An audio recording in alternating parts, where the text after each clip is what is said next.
जरूर शेयर कीजिए। चलिए इस कहानी की शुरुआत करते हैं। सुबह 9 बजे राजीव चौक के मेट्रो स्टेशन में उस भीड़ भाड़ भरे माहौल में सीढ़ियों के किनारे राहुल अपना सिर नीचे किए हुए बड़ा उदास होकर अपने एक मित्र का इंतजार कर रहा था। उसी समय सुनील आता है और राहुल के कंधे में हाथ मारता हुआ पूछता है, अरे यार राहुल, तूने तो हद ही कर दी। तेरी शादी को अभी 1 सप्ताह भी नहीं हुआ और तू फिर से जॉब में ऑफिस जा रहा है। यार पत्नी के साथ छुट्टियां मना, कहीं घूमने जा, भाभी को भी दिल्ली या देहरादून दिखाने के लिए ले जा, घूम फिर मौज कर। सुनील बोला जा रहा था, लेकिन राहुल था कि अपना सिर उठा ही नहीं रहा था।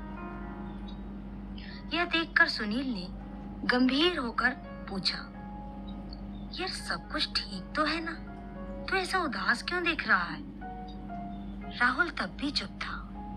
यह देखकर सुनील ने कहा, तबीयत तो ठीक है ना तेरी? भाभी ठीक है ना? घर में सब ठीक तो है? राहुल ने गहरी सांसें लेकर धीरे से बुदबुदाते हुए बोला, यार बहुत बड़ी गलती हो गई। अनीता मेरे जैसी नहीं है, वो मॉडर्न नहीं है, गांव की है, अच्छी अंग्रेजी नहीं जानती। उसका रहन सहन, उसका स्वभाव, यार हमेशा बाइबल पढ़ना, हमेशा प्रार्थना करना, प्रभु प्रभु जिंदगी है। 3 दिन में ही परेशान हो गया, गले की हड्डी हो गई है वो मेरे लिए। मेरी तो जैसे जिंदगी ही बर्बाद हो गई है। सुनील ने कहा, अरे तू भी तो क्रिश्चियन है ना? हाँ हूँ तो सही, लेकिन हम लोग बड़े दिन में और ईस्टर इन सब दिनों में ही चर्च जाते हैं। यार हर समय बाइबल की बातें, ये सब कुछ दिखावा मुझे बिल्कुल अच्छा नहीं लगता। लगता है जैसे मैं अपने घर में नहीं किसी चर्च में रह रहा हूँ। सुनील ने दिलासा दिलाते हुए कहा, सब कुछ ठीक हो जाएगा यार, कुछ समय दे भाभी को, नई नई है, दिल्ली में सब कुछ सीख जाएगी। तभी राहुल ने बात काटते हुए कहा, चल चल ऑफिस के लिए देर हो रही है।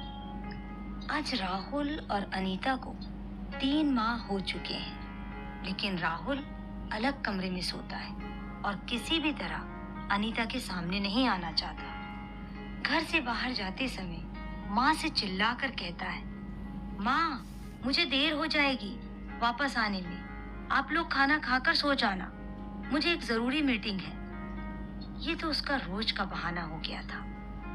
अनीता जब भी पानी या चाय देती तो राहुल उसे ऐसे सलीके से पकड़ता, गिलास और कप को लेता, कहीं उंगलियां स्पर्श ना हो जाए। अनीता हर वो प्रयास करती कि कैसे खुश रखे, माँ का ध्यान रखती, सुबह से शाम तक घर को सजाने संवारने में लगी रहती, यूट्यूब से देख देख कर बढ़िया से बढ़िया खाना बनाने की कोशिश करती। आज शाम राहुल गाजर का हलवा खाते हुए जोर जोर से अपने ऑफिस के किसी व्यक्ति से बातें कर रहा था। माँ ने ऊंची आवाज में कहा, अरे घर में तो कम से कम शांति से खाया कर, ऑफिस को घर में मत लाया कर, गाजर का हलवा ठंडा हो जाएगा। तभी माँ को चुप कराने के लिए तुरंत राहुल ने कहा, माँ बहुत बढ़िया बनाया है हलवा आपने। माँ ने कहा, मैंने नहीं बनाया, बहू ने बनाया है। यह सुनकर तो राहुल के जैसे सांप सूंघ गया। वह चुपचाप अपना फोन लेकर डाइनिंग हॉल की ओर चला गया और फाइलें पलटने लगा। माँ को अंदाजा तो था कि इन दोनों के बीच में कुछ तो पक रहा है जो ठीक नहीं है। माँ जानती थी कि राहुल बचपन से ही जिद्दी है। माँ भी सोच रही थी कि राहुल और अनीता को कुछ समय चाहिए, धीरे धीरे शायद सब कुछ ठीक हो जाएगा। वो अनीता से बहुत प्यार करती थी। कई बार कई मामलों में समझाने के लिए शब्द कम पड़ जाते हैं, क्योंकि इतने दिनों में अनीता ने अपनी सासू माँ को अपनी सगी माँ से बढ़कर प्यार किया था, क्योंकि अनीता ने अपनी माँ को बचपन में खो दिया था। पिता ने ही माँ और बाप दोनों का प्यार दिया था उसे। शादी के दौरान अनीता को उसके पिता के द्वारा बोले गए एक एक शब्द अच्छे से याद थे, जो उन्होंने आंसू बहाते हुए विदाई के समय कहे थे। बिटिया, अब से ससुराल ही तेरा घर है और सास ससुर ही तेरे माता पिता। अनीता अपना कर्तव्य निभाने में कोई कसर नहीं छोड़ रही थी, लेकिन राहुल का ये स्वभाव उसे हर पल कांटे के जैसे चुभ रहा था।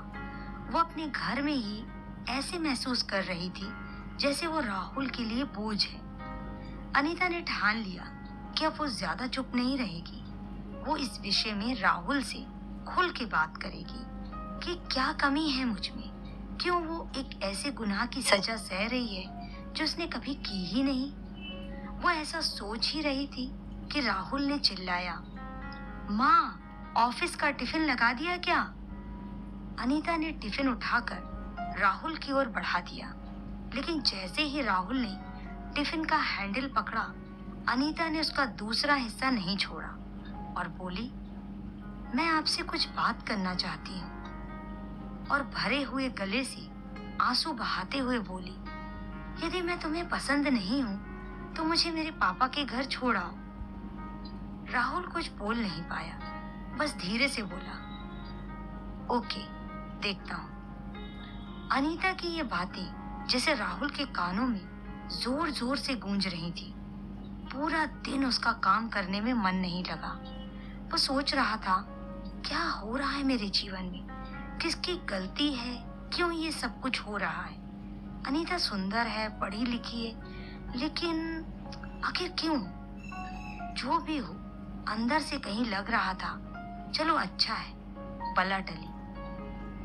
वो अपने घर चली जाएगी, कुछ दिनों में तलाक आदि के पेपर तैयार करवा लूंगा। वो भी किसी और से शादी कर सकती है और मैं भी आजाद हूँ। वो इस उधेड़ बुन में पूरा दिन कुछ काम ना कर सका और टिफिन भी खाना भूल गया। वो जैसे ही घर पहुंचा तो क्या देखा, माँ बिस्तर में पड़ी हुई है और उसे बहुत तेज बुखार है। अनीता ने कहा, सुनिए, माँ को जल्दी किसी अच्छे डॉक्टर के पास ले चलिए। मैं सुबह से कह रही हूँ, चलो किसी ऑटो में किसी डॉक्टर के पास ले चलते हैं, तो माँ मना कर रही है। माँ कराहते हुए बोली, अरे रहने दे बेटा, थोड़ा बुखार है, दवा खाकर ठीक हो जाऊंगी।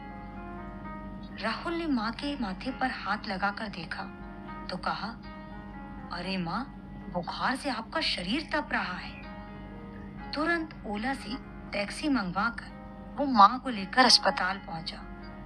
पूरे रास्ते अनीता माँ को संभाले रही और माँ के लिए लगातार प्रार्थना करती रही, दिलासा देती रही, आप ठीक हो जाओगी, आप चिंता मत करो। डॉक्टर ने थोड़ी देर तक चेकअप किया और एक्सरे के बाद बताया, राहुल की माँ के पेट में रसोली है, जिसका ऑपरेशन जल्द ही करना बहुत जरूरी है। राहुल के पूछने पर डॉक्टर ने बताया 5 लाख की जरूरत पड़ेगी और उसके पास केवल 1 दिन है पैसे का इंतजाम करने के लिए। यह सुनकर डर के मारे राहुल के हाथ पैर कांपने लगे और वो सोचने लगा, अभी अभी तो शादी के समय ही कर्ज लिया था, दोस्तों को पार्टी देने में उसकी सारी जमा पूंजी भी चली गई थी।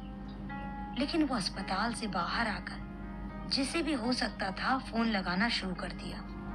सभी दोस्तों ने कुछ ना कुछ बहाना बनाकर और दुख जताकर फोन रख दिया। उसने ऑफिस में फोन किया, वहां से भी मालिक ने कहा, देखो राहुल, लॉकडाउन के बाद वैसे भी हमारी कंपनी लॉस में चल रही है और आपने पहले ही एडवांस ले चुके हो। सॉरी, अभी हम आपकी कोई मदद नहीं कर सकते। राहुल पूरे 2 दिन तक पैसों के इंतजाम में जहां जा सकता था वहां गया, लेकिन उसके हाथ निराशा ही लगी। अंत में उसे लगा, मुझे डॉक्टर से कुछ और मोहलत ले लेनी चाहिए। यदि हो सके तो 2 या 3 दिन बाद यदि ऑपरेशन हो तो कहीं ना कहीं से लोन लेकर घर के पेपर गिरवी रखकर पैसों का इंतजाम कर लेगा। थका हुआ वो अस्पताल पहुंचा